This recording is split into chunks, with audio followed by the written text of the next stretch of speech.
మాధురి గారితో ఒక కాన్వర్సేషన్ అవుతుంది కదా, ఈ రోజు నుంచి నువ్వే నా బెస్ట్ ఫ్రెండ్ అనుకుంటా. ఆ నెక్స్ట్ డే నుంచి మీరు ఫైట్స్లో ఉన్నారు.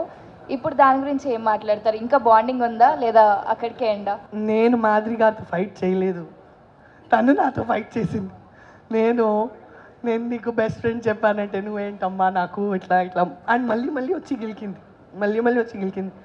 మాధురి గురించి ఏం చెప్పాలంటే ఏం చెప్పాలో అని అనిపిస్తుంది.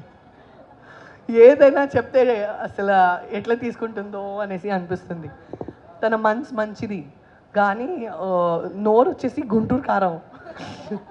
సో అట్లాంటి వ్యక్తులతో నువ్వు ఏదైనా చెప్తే కరెక్ట్ అమ్మా అని చెప్పాలి, లేకపోతే మేమే తల కొట్టుకోవాలి.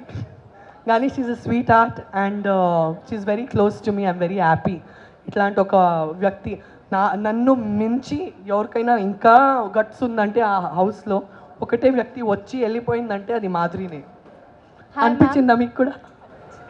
హాయ్ మ్యామ్, మీది ఇన్సిడెంట్ జరిగిన తర్వాత ఎక్కడ కూడా మూవీస్లో లేకైతే రాలేదు. సో బిగ్ బాస్కి వచ్చారు. బిగ్ బాస్ తర్వాత ఏమన్నా మూవీస్లోకి కంబ్యాక్ ఇచ్చే అవకాశం ఉందంటారా? మీరు ప్రొడ్యూసర్స్ డైరెక్టర్స్ అందరికి ఇక్కడ రండి, ఇక్కడ రండి, రండి రండి చెప్పండి. సంజన గారు ఇంత బాగా ఆడారు బిగ్ బాస్లో,